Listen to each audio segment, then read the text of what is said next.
చీర ఎత్తుకొచ్చావు అలాగా నీ పెళ్లి చేసుకోకూడదండి. అది కదరా నీ పెళ్లికి మమ్మల్ని ఎవరు పిలవలేదని ఆ మాట తెలియదండి. నా పెళ్లికి మిమ్మల్ని అందరూ పిలిస్తే మా ఆవిడ పేరెడతామని మిమ్మల్ని ఎవరికి ఎక్కలేదండి.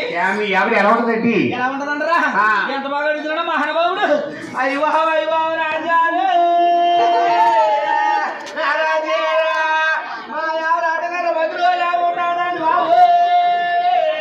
అంటే మీ ఆవిడకి అది ఉల్లెక్కువన్నమాట.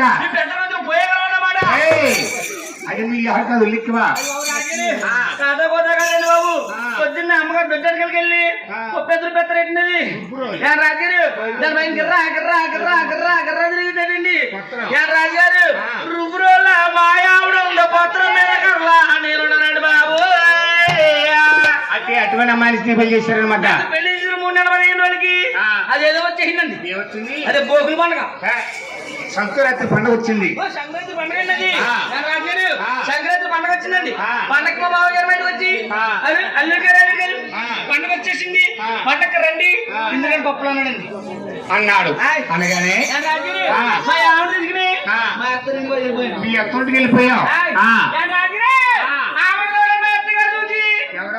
ఆవిడ బుక్క మీద ఎదురు చూస్తుందో ఆవిడ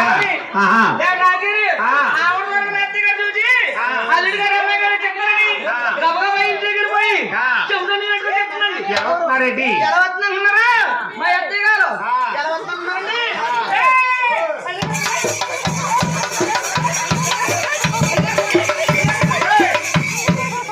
ఏంటి ఎత్తగారిని నరకరాదేటి?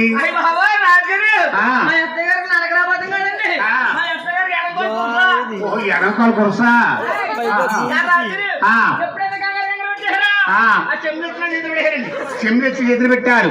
పెట్టగానే చెంబులో నీళ్ళు ఏమైపోయి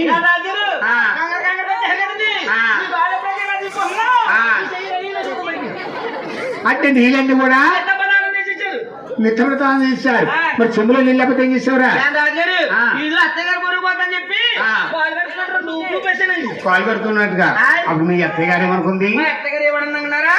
అయ్యి బాబోయ్ మా ఎల్లు చూస్తే చాలా మంచోడు చాలా మంచోడి నీళ్ళ కాళ్ళు అడిగేసుకున్నాడు అలాగని చెప్పి పాత పచ్చని మాటలు చెప్తున్నారండి. ఏమని? అల్లుడు గారు పండగ వచ్చారు కాబట్టి ఎంతగానో ఉండాలి ఉండి పిండి వంటలు సెల్పమన్నారు. ఏమి వండారు? ఏమి రకాలు వండారు? చాలా వండారు చాలా రకాలు వండారు. అది ఏమి రకాలు అంటారా రాజుగారు? చూర్ణంలో కాదు సున్నుంలో